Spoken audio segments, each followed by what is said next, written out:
Thursday, 14th of July 2016. This is Sylvia Shivamurthy and you're listening to the newspaper reviews on www.r11eng.com. Let's now look at the paper highlights from today's newspapers. The top highlight in Daily News says, SLFP to present several VAT amendments proposals. The SLFP group representing the government has decided to prepare its set of proposals to amend the value-added tax taken up in Parliament on July 20th. Another highlight says, interim orders sought to prevent Nandi being gifted to New Zealand. Through a writ petition before the Court of Appeal, several civil society activists have sought an interim order to suspend the exportation of the baby elephant Nandi to New Zealand until the final determination of the writ petition. Another highlight in the left says, Ajit challenges MRs, "Are you happy now?" remark. There is no political agenda behind the arrest of MP Nama Rajapaksa, Deputy Minister of Power and Renewable Energy Ajit P. Pereira said at the Cabinet media briefing yesterday, as the government denied any hand in the arrest of the son of the former president. The highlight in the middle says, a Lankan special.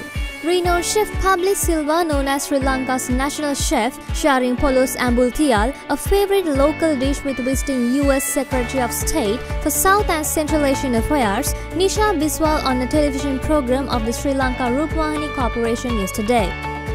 There's another highlight which says, IUSF agitates for Lahiru's release.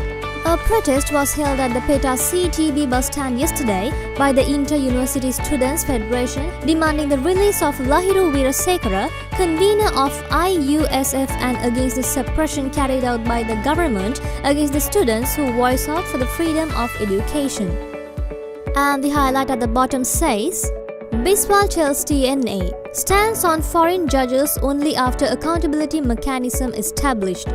U.S. Assistant Secretary of State for South and Central Asian Affairs, Nisha Biswal told the Tamil National Alliance that their stance on having foreign judges will be announced after the mechanism for domestic accountability is properly established, TNA parliamentarian M.A. Sumandiran said.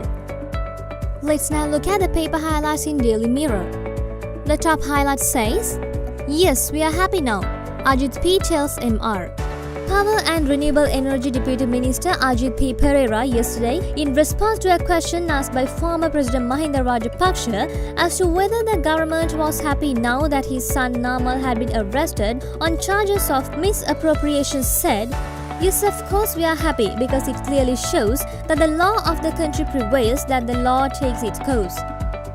Another highlight says, ministers making mockery of the law, says MR. Former President Mahinda Rajapaksa yesterday claimed that it was a mockery of the law for the ministers to have spoken of Namal Rajapaksa's arrest by the Financial Crime Investigation Division 24 hours before the arrest. There's another highlight which says, woman and daughter stabbed to death. A 37-year-old woman and her 17-year-old daughter was stabbed to death last night at Kurubevila in Ratnapura, police said. And the highlight at the bottom says, bail application rejected, Muzammil re-remanded till July 27th. National Freedom Front spokesman Mohammad Muzammil was yesterday further remanded till July 27th by Fort Magistrate Lanka Jairatna on charges of misappropriating 6.1 million rupees in public funds by misusing a vehicle belonging to the Presidential Secretariat. And now let's move to the paper highlights in Ceylon today. The main highlight in Ceylon today says, dirty tender deal at Nuraichole. Professor KKYW Pereira heads probe team.